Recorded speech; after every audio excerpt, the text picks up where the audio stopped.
매일 아침을 뉴스로 깨웁니다. 신율의 출발 새아침. 칼바람, 의원 평가 이런 단어들이 나오는 걸 보니까 정치의 계절이 임박했음을 알 수 있습니다. 그런데요, 이 정치의 계절을 국민들 잘 실감하지 못하고 있죠. 자녀들의 취업 청탁 의혹, 성폭행 의혹, 그리고 불법 정치자금 수수 의혹 등으로 국민들의 정치에 대한 불신만 커져서요. 이젠 정치권이 무슨 얘기를 해도 별반 관심을 두지 않는 것 같은데요. 가장 무서운 것이 증오가 아니라 무관심이라고 할 때 아마도 지금 국민들의 정치 혐오는 극을 달린다고 할 수 있을 것 같습니다. 이렇게 되면 내년 총선은 그들만의 리그로 전락할 수도 있을 것 같은데, 이렇게 되면 내년 총선의 투표율은 낮아지겠죠. 그렇게 되면 선출된 이들의 정통성 문제도 대두될 수밖에 없는데요. 결국은 이렇게 되면 정치권 자신에게 칼날이 돌아갈 수밖에 없다는 얘기가 됩니다. 한마디로 자업자득이 될 수밖에 없다는 건데요. 이런 걸 아는지 모르겠지만 만일 모른다면 지금 정치권은 집단적 감각마비증에 걸려 있을 수도 있습니다. 정치인들에게는 법에 의한 판결보다 더 무서운 것이 국민 여론이라는 집단 이성, 그리고 이 집단 이성에 입각한 여론의 판단이라는 사실, 지금 정치권은 똑똑히 알아야 합니다. 신율의 출발 새 아침, 오늘 순서 시작합니다.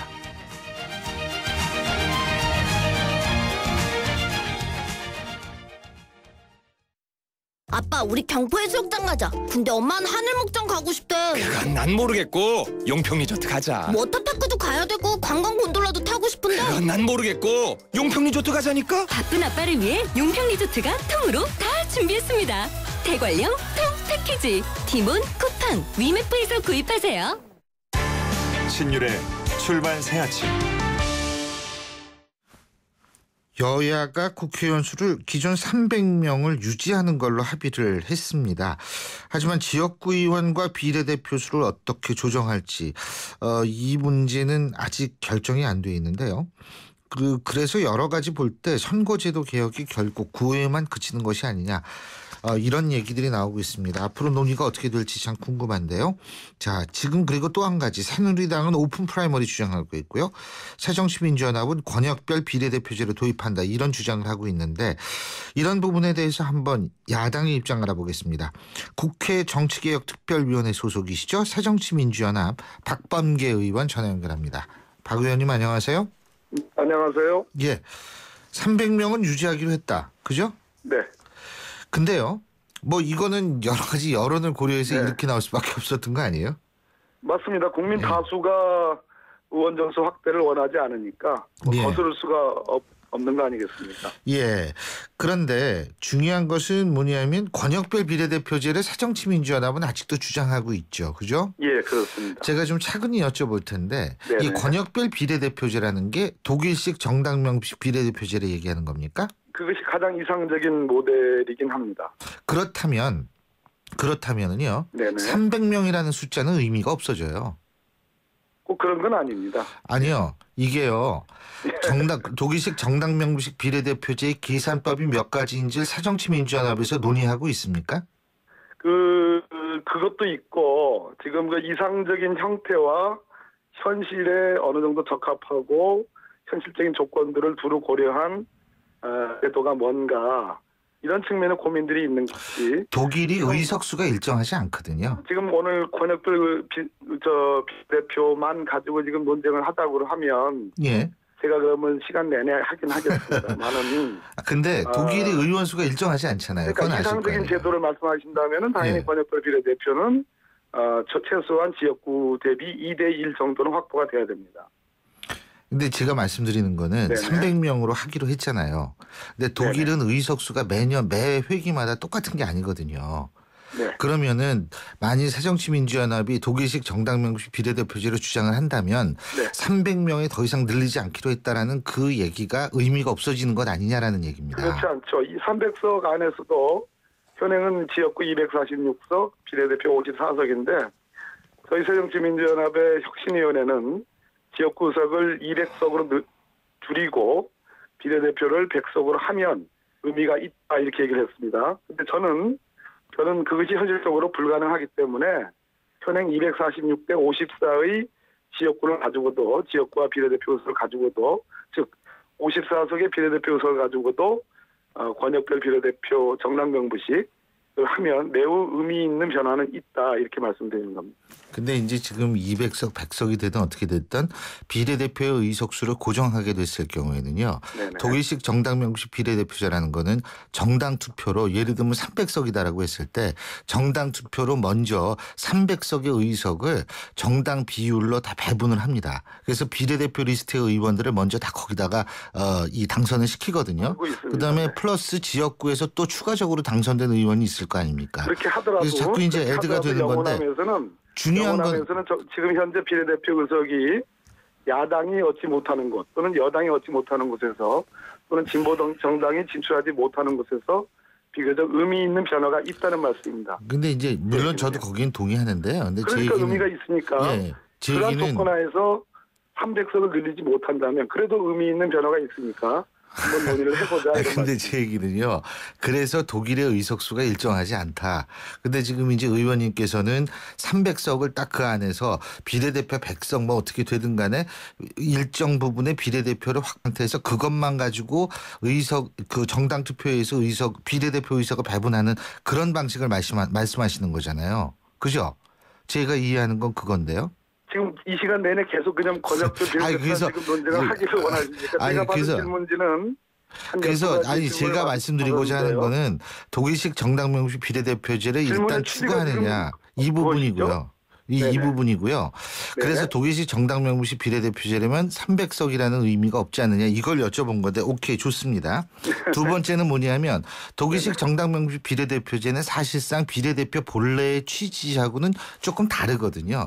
그러니까 우리나라에서 주장하는 비례대표라는 것은 직능 대표성인데 지금 독일식 정당 명부식 비례대표제는 대부분 지역구 자, 출마자들이 신우 선생님, 비례대표에 지금- 들어가기 때문에 그런데 그 신우 부분 어떻게 선생님, 보십니까? 예. 지금 질문은 너무 어렵고요. 너무 좀 복잡하고 국민들이 알고자 하는 것은 지금 현재 그렇지 않습니까? 새누리당이 50%의 득표를 얻지 못하는데 지금 160석의 절대 안정의 과반 의석을 갖고 있는 거 아니겠습니까? 이것이 현행 21세기 현재 한국 사회에서 이것이 바람직한 건가?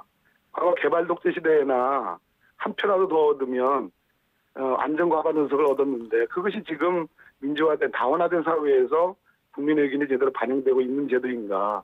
또 영원하면서 단 한 석도 비례대표로 확보하지 못하고 있는 이 지역주의가 고착되어 있는 이 선거제도가 바람직한 건가?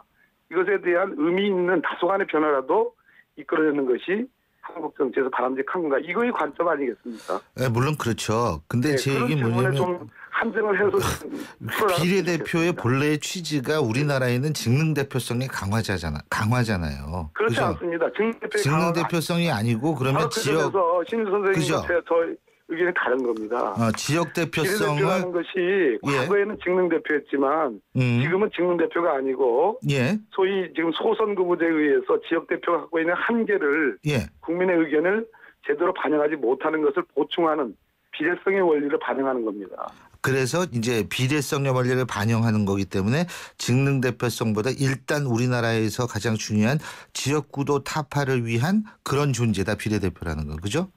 지역구도 타파가 제일의 목적은 아닙니다. 국민의 다양한 의견을 가장 득표율대로 가장 정확하게 반영하는 것이 소위 비례대표의 가장 본질이고요. 두 번째는 그렇게 하다 보면 소위 지역감정, 지역주의가 완화될 수 있다는 부수적 효과가 나오고 세 번째는 권역별로 하게 되면 지방분권에도 기여한다는 이런 의미 있는 변화가 있을 수 있다는 거죠. 그러면 직능 대표성과는 어떻게 조화가 되는 거죠? 과거에 비례대표를 우리가 도입을 할 때 직능 대표를 강조를 했죠. 소위 지역구 대표들이 전문성이 부족하다는 이유로 전문가들 중심으로 비례를 뽑았습니다. 그러나 지금의 비례대표의 기본적인 정신과 가치는 그런 전문성의 문제가 아니라 당연히 이제 국회의원이 전문성이 확보되지 않으면 의정활동을 제대로 수행할 수 없는 현실이 됐습니다. 그건 기본이고요. 비례대표의 본질은 국민의 다양한 의견이 적어도 현재의 소선거구제로는 제대로 반영이 안 되기 때문에 그것을 보충하는 비례성의 원리에 있다는 것입니다. 그 다양한 의견이 예를 들면 어떤 게 있을까요? 그렇지 않습니까? 지금 당장 예를 들어서 국회법을 개정하자 또는 뭐 재벌개혁을 하자 노동개혁을 하자 이러한 국가적인 아젠다에 있어서 여러 의견들이 있는 거 아니겠습니까? 다 일률적으로 딱 50%는 반대, 50%는 찬성 이렇게 딱딱 뭐 획일적으로 지금 결정되는 건 아니지 않습니까? 좋습니다. 예. 그리고 네. 또 한 가지는 이제 오픈 프라이머리 얘기인데요. 오픈 네. 프라이머리를 지금 새정치민주연합에서는 하자는 겁니까? 말자는 겁니까? 오픈 프라이머리에 대해서 논의 개방성을 열어두고 있습니다. 저는 개인적으로 오픈 예. 프라이머리가 공천제도로서 매우 의미 있는 제도라고 저는 찬성하는 입장입니다. 자, 오픈 프라이머리가 만약 의미 있는 제도라고 했을 때요. 오픈 프라이머리하고 지금 새정치민주연합의 혁신위가 주장하고 있는 이른바 하위 20%의 공천 탈락하고 그죠? 네네. 이게 어떻게 그럼 조화가 될 수 있는 겁니까? 되죠. 적어도 예. 오픈 프라이머리의 이전 단계에서 이러이러한 자격 조건을 갖고 있는 사람은 적어도 공천에서 배제돼야 한다는 것이 그러니까 먼저의 단계가 소위 하위 공천 20% 배제고요. 그 다음 단계에서 공천 가능한 그 후보자를 상대로 해서 전 국민, 당원이 아닌 전 국민을 대상으로 해서 누가 더 공천을 받는 것이 적합한지 문제가 오픈 프라이머리의 근데 문제입니다. 그렇다면은 시간을 좀 빨리 해야 되는 거 아니에요? 네, 그 말은 그 지적은 옳습니다. 오픈 프라이머리를 하면은 현역 의원이 유리하다는 것. 90% 미국 같은 경우에도 90% 이상 현역 의원이 오픈 프라이머리 통과하지 않습니까? 네, 그 지적도 옳습니다. 그러면은 그렇기 정치 때문에 신인이 가기가 시간이 부족하지 않나요? 그렇기 지금? 때문에 예. 오픈 프라이머리를 지금 이제 새누리당의 김무성 대표 강력하게 주장하고 계시지 않습니까? 예. 그 얘기가 적어도 공천제도의 혁신 개혁 방안으로서 의미가 있으려면 선거 운동의 자유가 대폭적으로 확대가 돼야 됩니다. 예. 근데 지금은 여러 가지 제약적인 요소들이 많이 있습니다. 정치 신인들이 현역 의원들과 경쟁해서 적어도 대등한 경쟁력을 확보하기 위해서는 언론의 개방 그리고 선거 운동의 대폭적인 자유의 확보 이런 것들이 전제되지 않으면 다 공허한 얘기죠. 그래서 그러면은 이걸 뭐 어떻게 새정치민주연합도 빨리 당론으로 결정을 하든 네네. 뭐 어떻게 하든 이거 어떻게 하든지 말든지 빨리 결정해 줘야 될 거 아니에요. 오픈 프라이머리요. 예. 아니 저희들로서는 정치개혁특위에서는 예. 적어도 권영별 비례대표자와 함께 오픈 프라이머리에 대해서 적어도 오픈 마인드를 해가지고 충분히 논의를 할 예정입니다. 언제까지요? 지금 정치개혁특위는 이달 말까지 활동 기한이 잡혀져 있지만 예. 현실적으로는 그것이 이달 말에 끝날 수가 없기 때문에 제 예상으로는 10월까지 가야 된다고 생각합니다. 10월까지요. 예, 앞으로 계속 논의가 돼야 될 것입니다. 선거구 획정은 어떻게 잘 되고 있습니까? 오늘 그러지 않아도 정개특위 선거소위에서 선거구 획정 기준에 대한 최종적인 타협을 이제 시도를 합니다. 저는 한 3번 정도의 이견이 계신 분들이 계시지만 예. 적어도 오늘은 타결이 될 것으로 그렇게 기대하고 예측하고 있습니다. 근데 그게 타결이 되기 쉽지가 않잖아요. 그 지역구 없어지는 지역구도 많을 텐데. 제가 우리 신현 선생님 오프닝 그 멘트도 들었는데요. 예. 물론 정치가 뭐 또 정치인이 국민 여러분들을 충분히 다 만족시켜드리지 못하고 실망을 시켜드리는 면이 있지만 저희들도 국민 여론을 굉장히 감안하고 있고 상당한 압박을 느끼고 있습니다. 오늘은 저는 타결이 돼야 한다고 생각하고 예. 타결되지 않으면 제가 아침에 신윤 선생님이 진행하는 이 프로에 나갔더니 호통을 치고 야단치더라. 좀 하자 잘 이렇게 강력하게 말씀드려요. 주장하겠습니다. 근데 제가 솔직히 말씀드려가지고 이거예요. 우리 국민들은 정치 안에서 요새 우리 국민들 얘기 들어보면은요. 네네. 희망을 주기를 바라는 게 아니에요. 우리가 갖고 있는 희망을 빼앗지 말라는 얘기입니다. 그건 너무 과한 말씀이십니다. 아니에요. 그게 왜 그러냐면 지금 그 취업 의혹 자녀들의 취업 특혜 의혹 있지 않습니까? 네네. 이런 거에 있어서 상당히 청년들은 청년대로 박탈감, 이 기성세대는 기성세대의 무기력감 이런 게 있거든요. 네, 이런 그 게 부분은 이제 아주, 결국은 이제 바뀌는 무겁게 거죠. 받아들이겠습니다. 네. 그러니까 이제 그런 소리가 나오는 건데. 네. 아휴, 참 어쨌든 좀 잘 돼야 돼요, 진짜. 잘 돼야 잘 되는데. 되도록 최선을 다해서 노력을 하겠습니다. 아이, 그럼요. 그리고 뭐 어쨌든 지금 그래서 이 선거구 획정 이것도 빨리 정해져야지 그 다음 단계로 뭐 출마를 하든 누가 어떻게 되든 이게 네, 뭐 되는 거 아니에요, 그죠? 네네 맞습니다. 그래서 선거구 획정도 그러면은 이게 뭐 아까도 말씀드렸지만 되도록 빠른 시일 내라고 말씀하셨는데 좀 빨리 돼야 되는데 그 반발은 어떻게 하실 거예요? 그 없어지는 지역도 있을 거 아닙니까, 그죠? 결국 뭐 국민 여론의 문제 아니겠습니까? 대원 측이 그 헌법재판소의 2대1 인구 편차 예. 그 기준이 있기 때문에 물론 당의 지역에서는 굉장히 반발이 있겠죠. 그러나 적어도 대의가 적어도 표의 등가성의 문제가 있기 때문에 다소 시끄럽겠지만 저는 뭐 크게는 굴러가지 않겠느냐 그렇게 생각을 하고 있습니다. 그리고 또 한 가지는 사정시민주연합 한명숙 의원에 대한 오늘 항소심 판결 이후에 2년 만에 오늘 대법원 판결이 있지 않습니까? 이건 질문에 없었던 말씀이신데. 그리고 아니 박병배 의원께서 법조인 출신이시니까 여쭤보는 거예요. 질문하시죠. 예. 그리고 지금 재판이나 수사받는 의원이 한 10여 명 된다고 오늘 아침 신문에 나왔더라고요. 근데 이게 야당이 좀 더 많는데 이것은 일종의 그 어떤 형평성의 원칙에 어긋나 있는 현상이라고 우리 박 의원께서는 보십니까? 예, 저는 그렇게 보고 있습니다. 왜 그런 거 아니? 지난번 성완종 리스트에서 거명됐던 분들이 7명이었고 매우 구체적인 혐의까지도 고인이 되신 성완종 회장의 육성 녹음까지도 있었음에도 불구하고 그 혐의를 받고 있는 세 분에 대해서 사실상 제대로 수사하지 않고 무혐의 결정을 했습니다.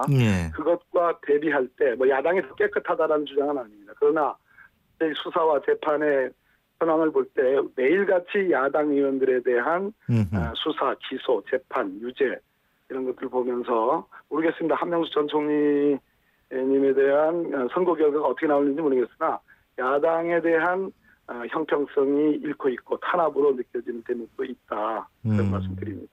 예, 그러면은 거기에 대한 어떤 문제 제기를 나름으로 하셔야 되는 거 아닙니까?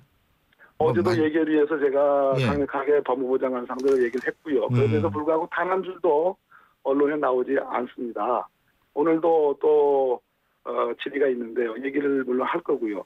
궁극적으로 저는 가장 큰 문제가 권은희 의원에 대한 기소는 심각한 문제라고 생각합니다. 만약 그렇다면 왜요? 만약 그렇다면 지난 대선에서 있었던 김용판, 원세훈, 특히 국정원에 의한 조직적 선거 개입의 결과에 대해서 정당성을 주는 것인지 그때의 검찰과 지금의 검찰은 뭐가 다른지 사람만 다를 뿐이지 조직은 한 조직인데 왜 이 검찰과 저 검찰은 생각이 다른 것인지 2013년도에 했던 김용판, 원세훈에 대한 수사 주체인 그 검찰 검찰이 아니라는 얘기인지 참으로 심각하게 느낍니다. 알겠습니다. 그리고요. 언론에서 혹시 보도 안 했는데 하실 말씀 있으시면 저희 제작진한테 언제든지 전화 주세요. 저희가 해드리겠습니다.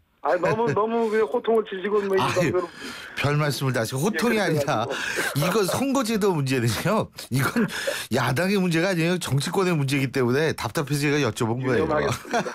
예, 오늘 말씀 잘 들었습니다. 감사합니다. 감사합니다. 예.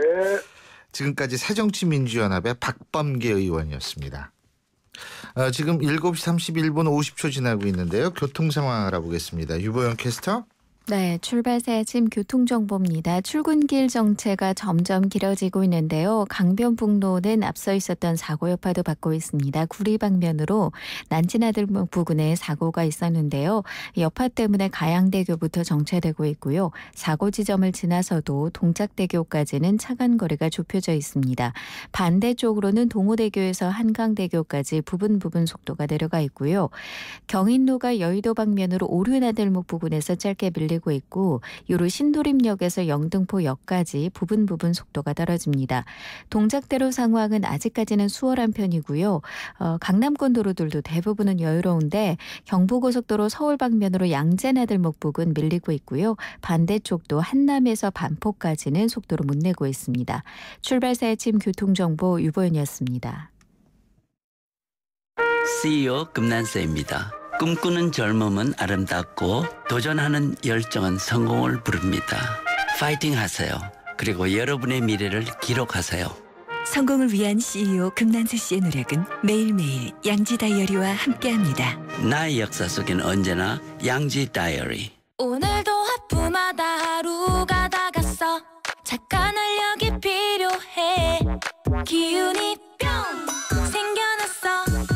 활력이 슝슝 생겨났어. 착한 활력 비타민으로 채워주세요. 착한 드링크 비타오백. 신율의 출발새 아침 1부 순서는 여기서 줄입니다. 잠시 뒤 2부에서 뵙죠.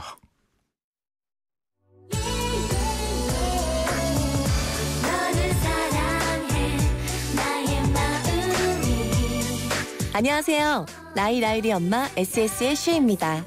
팬들과 함께하는 음악의 무대에 못지않게 일상이 가득한 인생의 무대에서도 열정과 진심이 가장 중요한 것 같아요.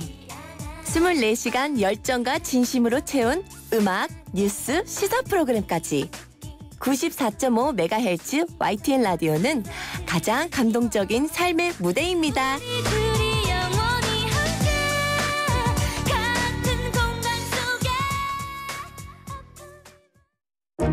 소통의 아침을 여는 공정한 목소리.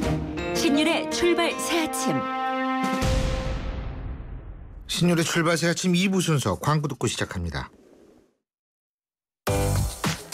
안녕하세요. 유플러스 모델 보아입니다. 최신 영화 미드부터 인터넷 강의와 맛집까지 보고 싶은 비디오를 검색하면 카테고리별로 보기 쉽게 정리해주는 국내 최초 LTE 비디오 포털. 이제 보고 싶은 비디오 마음껏 즐기세요. LTE 1881년 초연 당시 음악에서 악취가 난다는 혹평을 들은 이 곡 천재를 향한 질투였을까요? 러시아 작곡가 차이콥스키의 바이올린 협주곡입니다. 대한항공 러시아 4개 도시 운항. Excellence in flight. Korean Air. 도시의 여러분, 저 김연아는 평창에 있습니다. 맑고 깨끗한 강원 평창수와 함께요. 해발 680m, 평창의 깨끗함을 담은 강원 평창수로 오늘도 힘내세요. 평창 동계올림픽 공식 먹는 샘물 강원 평창수. 연아랑 마셔요. 신율의 출발 새 아침. 청취자 여러분께서도 인터넷에서 눈살이 찌푸려지는 악성 댓글 이런 거 한 번쯤 보셨을 겁니다. 지난 18일이었었죠. 배우 배용준 씨는 악성 댓글을 단 누리꾼 30명을 고소했다고 합니다. 해마다 이 악플 때문에 형사 고소까지 가는 일이 계속 울고 있는데요.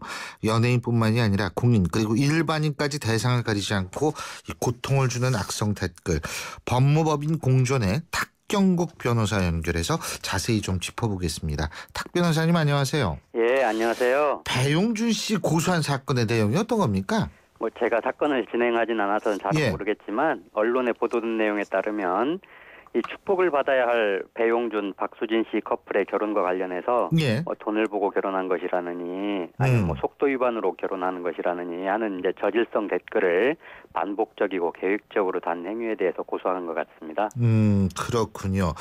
근데 절대로 이제 끝까지 취하는 일 없이 모두 형사처벌을 받도록 하겠다. 지금 이런 입장이죠, 그죠? 예, 이제 기본적으로 우리 형법상 명예훼손죄가 반의사 불벌죄라고 해서 피해자가 처벌을 원치 않으면 그러니까 의사에 반해서 처벌할 수 없다. 이제 이런 범죄거든요.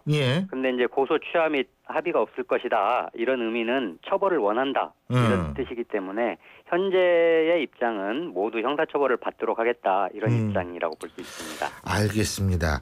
근데요, 이 악성 댓글이라는 게 이 욕설만 해당하지는 않죠. 그죠? 그러니까 이게 그러니까 인신 공격 뭐 이런 것 어떤 게 다 포함이 되는 거예요? 이 악성 댓글이요? 이제 기본적으로는 뼈대가 어떤 특정인을 비난 또는 이제 폄하하는 내용이죠. 그래서 그 특정인으로 하여금 뭐 명예감정 훼손됐다거나 혹은 모욕감을 느끼게 한다거나 이제 이런 수준의 댓글을 의미한다고 볼 수 있겠죠. 그렇다면은 그런 인터넷에서 글 올리는 상당 숫자가 걸릴 수 있다는 얘기네요. 그죠? 그럼요. 그것이 요즘에 이제 제가 좀 학교 폭력에 관심이 있는 편인데 학교 폭력의 경우에도 정부가 이제 강한 대책들을 많이 내놨지 않습니까? 그러다 보니까 이제 오프라인상에서의 폭력은 조금 줄어들었는데 이 사이버 폭력은 더 늘어나고 있거든요. 그래서 이게 그런 사이버 폭력으로 인한 이제 징계 문제가 굉장히 요즘에 많이 늘어나고 있어요. 근데 그 내용들이 보면 뭐 우리 쉽게 생각해서 뭐 조금 이따 뭐 말씀드릴 기회가 있을지 모르겠습니다만 우리 다 하세요 지금 혹시 없을 수도 있어요. 해보셨습니까? 예, 당연하죠. 네, 그런 거 할 때도 보면 어떤 사람을 좀 왕따시킬 목적으로 집단적으로 그 사람을 공격하는 비난성 댓글을 달고 이러면 이제 이런 것들도 결국은 이 문제가 금지가 된 악성 댓글이 되는 거죠. 근데 그게 예를 들면은 뭐 예를 들면 폐쇄된 공간 한 3명 정도의 단체 카톡을 한다. 예? 이렇게 있을 때 그 3명끼리 다른 사람의 비난을 하는 글을 오가는 거는 그거는 상관은 없죠. 아, 그렇겠죠. 그거는 상관은 없죠. 그죠? 예. 그런데 이제 중요한 게 우리나라에서는 전파 가능성이라는 걸 또 전파 가능성 중시하기 때문에 만약에 그것도 그 다른 사람들한테 전파될 가능성이 있다라고 보여진다면 그것도 이제 사실 처벌 대상이 되는 거죠. 전파 가능성. 근데 전파 가능성은 뭐 너만 알고 있어. 이래도 전파 가능성은 있는 거 아니에요? 예? 근데 이제 그건 뭐 여러 가지 고려해서 판단하니까. 예. 근데 이 지금 뭐 유명인들이 이제 특히 많이 할 수밖에 없죠. 아무래도 관심을 받으니까. 근데 일반 시민들도 고소 고발 많이들 합니까? 방금 말씀드렸다시피 이제 일반 시민들의 경우에도 그런 단톡방이나 이런 데서 악플에 시달리는 경우들이 꽤 있죠. 근데 그거 말고도 또 이제 악플이 아닌 다른 방식으로 비방성 소문을 내서 이제 명예훼손죄나 모욕죄로 고소하는 경우도 많이 있습니다. 예컨대 뭐 이 아파트 가면 사실 서로 생각을 달리하는 뭐 부녀의 간의 충돌이나 이런 것들이 많이 있는데 이런 경우에 보면 대부분 상호간 비방으로 발전을 하고 결국은 형사고소로 연결되는 경우가 다반사라고 볼 수 있습니다. 알겠습니다. 근데 이게 처벌받으면 수준이 어느 정도 돼요? 뭐 죄질의 정도에 따라서 이제 뭐 벌금형에서부터 실형까지 스펙트럼이 넓기 때문에 일률적으로 어느 정도로 처벌된다 이렇게 말씀드리기는 어렵고 하지만 이제 통상적으로는 벌금형으로 처리되는 경우가 많죠. 벌금형으로 처리되는 경우가 많다. 근데 어쨌든 이렇게 돼도 그것이 이제 자신의 전력에 남게 되는 거니까 그렇지 않습니까? 이거를 우리 좀 인터넷 요새 너도 나도 다 하니까 어쨌든 좀 명심을 해야 될 것 같고요. 맞습니다. 해외 같은 경우에도 이런 악플 같은 것들이 많나요? 제가 이제 해외 사례까지 정확히 알 수는 없는데 다만 이제 법제 측면에서는 약간 설명을 드릴 게 있어서 설명을 드리면 대표적으로 이제 미국의 경우가 거기는 표현의 자유를 중시하는 문화가 형성되어 있다고 합니다. 그래서 형법에 이제 명예훼손죄라는 것이 없는 것으로 알고 있고 이제 일부 주, 뭐 이제 일리노이주 등 일부 주에서 집단에 대한 명예훼손죄 이걸 인정하고 있다고는 하는데 이거는 이제 또 특정 집단에 대한 차별적 혐오 발언 이런 거에 대한 형사적인 제재이기 때문에 우리 형법상의 명예훼손죄와는 좀 차원이 다릅니다. 이렇게 해서 이제 형벌이 없는 대신에 미국에서 이제 민사소송에서 인정되는 손해배상액이 뭐 이제 경우에 따라서는 징벌적 손해배상으로 들어가서 굉장히 사례에 따라서 많기 때문에 민사소송을 통해서 충분한 구제를 받을 수 있다고들 이제 저희들은 보고 있고. 이제 그런 뭐 미국의 법제의 예를 들어서 이제 미국에서 법 공부하고 오신 이제 변호사님들 중에는 우리나라도 표현의 자유를 보호하기 위해서 명예훼손죄를 없애야 되는 거 아니냐 이런 주장을 하는 분들이 계시는데 우리 법제가 좀 달라서요. 우리는 기본적으로 이제 독일법이나 일본법과 비슷한 대륙법 징벌적 손해배상도 없거든요. 그래서 좀 우리나라의 법 체계 및 현실과는 좀 맞지 않는 면이 있다고 개인적으로는 생각하고 있습니다. 그렇군요. 어쨌든 근데 이게 악성 댓글 이게 있잖아요. 결국은 좀 정화를 많이 해야 되는 거 확실하거든요. 맞습니다. 그죠? 그리고 사실 그 악성 댓글 다는 거 저도 이렇게 보면은 진짜 그 댓글을 쓴 사람의 인격이 의심되는 부분이 많거든요. 맞습니다. 그러니까 이거는 어쨌든 쓰는 사람도 그래야 되지만 피해를 줄이려면 어떤 게 필요하다고 보세요? 뭐 대책도 좋고 문화도 좋고 어떤 게 필요하다고 보십니까? 이제 좀 이따가 말씀드릴 수 있을지 모르겠는데 청소년들 같은 경우에는 사실 이렇게 별 문제가 안 된다 이렇게 생각을 하고 하는 경우들이 많은 걸로 저희들이 알고 있고 그런 경우까지 감안한다면 이게 범죄 행위라는 거에 대한 좀 분명한 신호를 주는 건 필요하다고 봅니다. 근데 이제 그보다는 좀 더 근본적으로는 이 문화의 문제인데요. 내가 만약에 이제 이 악성 댓글의 상대방이라면 이 댓글을 보고 내가 어떤 심정일까 이런 좀 생각을 할 수 있는 기회들을 많이 이렇게 제공하는 게 필요하다고 봅니다. 근데 이제 그런 면에서 우리나라 이제 초, 중, 고 교육 과정에서 배려 내지 이제 역지사지 이제 이런 거를 몸으로 체화할 만한 이제 충분한 시간이 허용되지 않고 있는 이제 이런 현실이 좀씩 바뀌어야 되는 거 아닌가 하는 이제 그런 생각이 개인적인 생각으로는 그렇습니다. 역지사지 해야죠. 역지사지 해야 되는데 진짜 정도가 심한 댓글 같은 경우 저도 많이 있거든요. 저에 관련한 것도 그런데 이렇게 보면 전 뭐 그냥 그렇게 넘어가지만 좀 진짜 기가 막힌 것들도 많아요. 근데 이 좀 우리나라 문화적으로도 좀 바뀌어야 될 측면이 많을 것 같습니다. 예, 오늘 말씀 여기까지 듣죠. 고맙습니다. 예, 감사합니다. 예, 지금까지 법무법인 공존의 탁경국 변호사였습니다.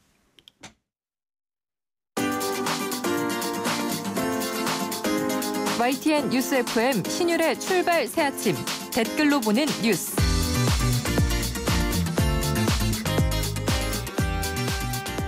댓글로 보는 뉴스, 매일 뉴스 보는 게 1인 여자죠. 오늘도 YTN 플러스의 최영하 기자와 함께하겠습니다. 어서 오십시오. 안녕하세요. 예, 자 먼저 이 시각 관심 많은 뉴스 어떤 거죠? 네, 먼저 YTN 단독 보도로 알려진 내용 좀 전해드리겠습니다. 필리핀 수도 마닐라 남쪽 한 가정집에서 현지 시각으로 어제 새벽 한국인 60대 부부가 총격을 받고 숨진 채 발견돼서 경찰이 수사에 나섰습니다.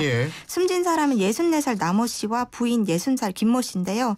현지 경찰은 금품을 노린 강도 사건인지 원한에 따른 범행인지 수사하고 있습니다.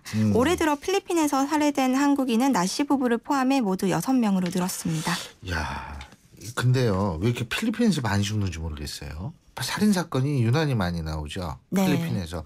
이게 아마 필리핀의 총기 허용 문제하고도 관련이 있지 않을까 이런 생각이 참 드는데 이거 범인을 빨리 잡아야죠. 자, 그리고 두 번째 뉴스 어떤 거죠? 네, 갈수록 교묘해지는 몰카 범죄 이야기인데요. 어제 대형 워터파크 샤워실 몰래카메라 영상이 유출됐다는 소식 전해드렸죠. 경찰이 용의자로 추정되는 사람을 포착했다고 하는데요. 워터파크뿐만 아니라 몰카 범죄 갈수록 수법이 교묘해지고 대담해지고 있습니다. 몰래카메라 범죄는 2009년에 800여 건이었는데 지난해에는 6,600여 건으로 8배나 늘었습니다. 뭐 지하철이나 버스 같은 공공장소에서도 몰카 범죄 급증하고 있는데요. 모자나 안경, 볼펜 등의 초소형 카메라가 등장을 해서 사실 언제 어디서 내가 찍힐지 모른다는 불안감이 번지고 있는데요. 대책 마련이 시급한 상태입니다. 이 기사에 대해서는 범죄에 이용될 만한 소형 몰래카메라는 규제를 해야 된다. 밖을 돌아다니질 못하겠다. 몰카 촬영은 당사자가 모른다는 게 더 무서운 거다. 이런 목소리가 높았습니다. 그렇습니다. 더군다나 볼펜, 안경, 모자 뭐 이런 데 쭉 이렇게 된다면 이거는 뭐 결국은 몰카를 어디든 다 숨길 수 있다는 얘기밖에 안 되잖아요.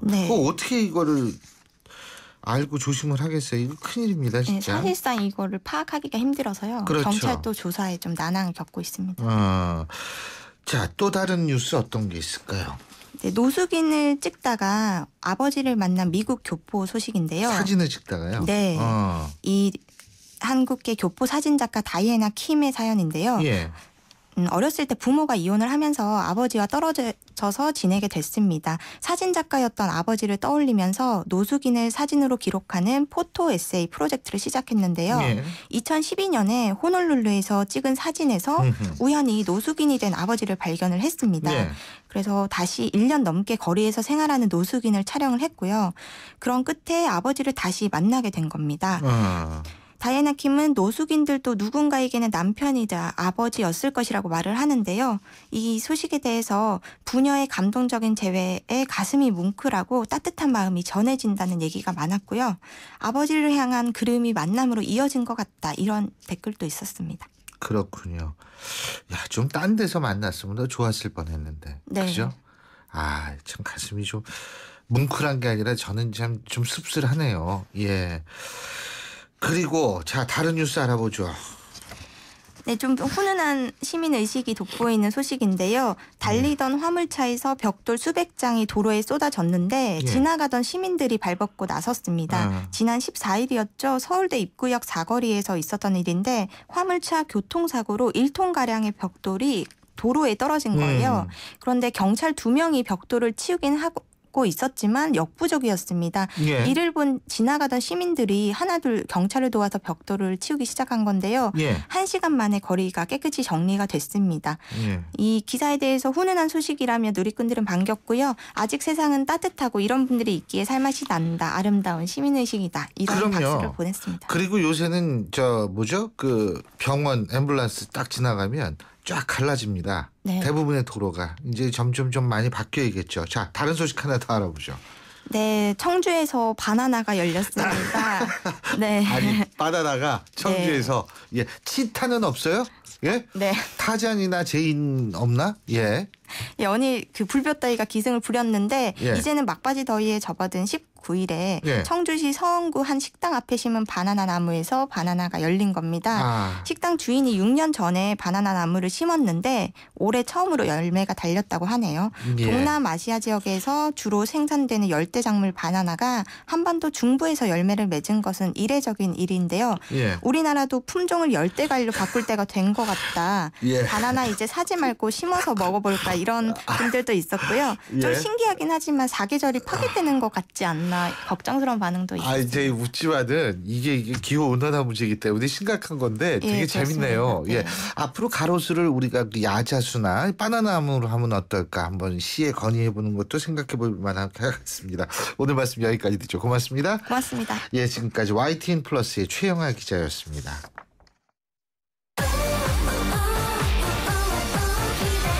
KTX 광명역 신안산선 개통 예정. 광명역의 빛나는 젖자리. 이케아, 코스트코를 누리는 생활의 앞자리. 진짜 프리미엄은 지금부터다. 광명역 IDS. 문의 02899-5566 LSD 개발. 포르쉐 모터스포츠.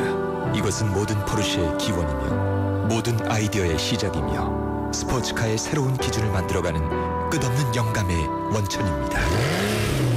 그것이 바로 모든 포르쉐가 스포츠카인 이유입니다.